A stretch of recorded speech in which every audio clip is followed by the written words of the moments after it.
Hello, everybody, and welcome back to another episode of Wide with Declan. As always, we will discuss NASCAR-related topics, so let's get right into it.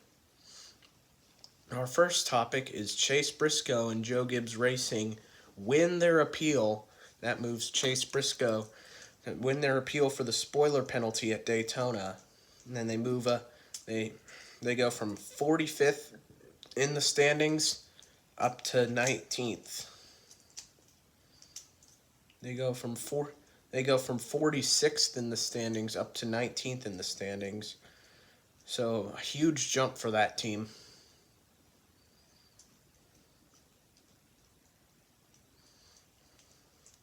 It's a major win for Joe Gibbs Racing, who the 19 car won the pole for the Daytona 500, ran solid at COTA. That's big for them to get all those points back. And now they're up in the top in the playoff bubble now. They're well above the playoff cut line now. And then speaking of penalties, Austin Cindric has been docked 50 points for right rear hooking Ty Dillon on the front straightaway at COTA this previous Sunday at COTA. That moves Cindric all the way down to, I believe, the 30s in the points. So major loss for that team. And speaking of, and then another big headline from yesterday was NASCAR countersuing. NASCAR countersues 2311 and Front Row. So Front Row and 2311 sued NASCAR. This time, NASCAR came back and countersued those two teams. So it looks like we are getting a part 2 to this lawsuit. But as it stands right now, 2311 and Front Row will remain chartered teams for the time being. And honestly, I'm siding with the teams because this new charter deal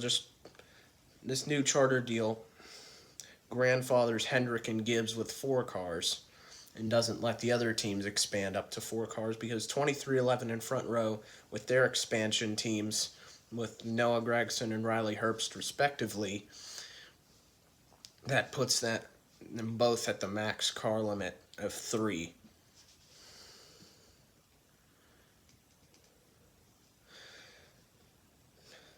And so there's a lot to unpack from this, that 2311 and Front Row have been countersued by NASCAR.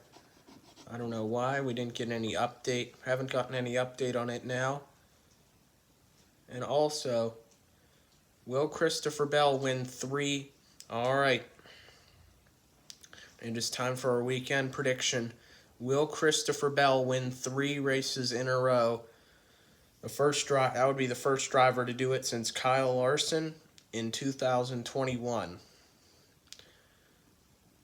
Well, he is the defending winner of this Phoenix race, so definitely a force to be reckoned with this weekend at Phoenix Raceway.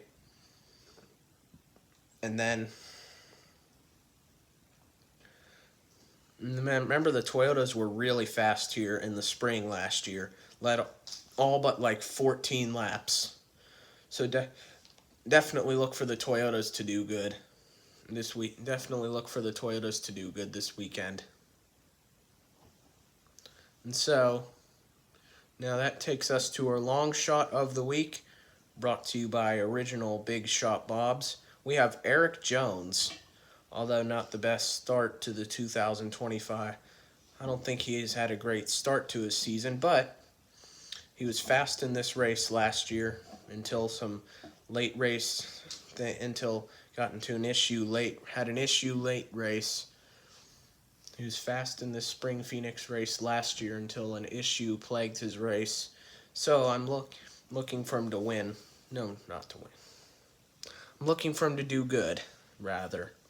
So he's my long shot of the week, brought to you by Original Big Shot Bob. Speaking of that, if I had to pick a winner, I'm going to pick Tyler Reddick to get his first win. Was really fast for RCR in 22, has been fast in all 3 Phoenix spring races in the next-gen car. So he's my pick for the win this weekend.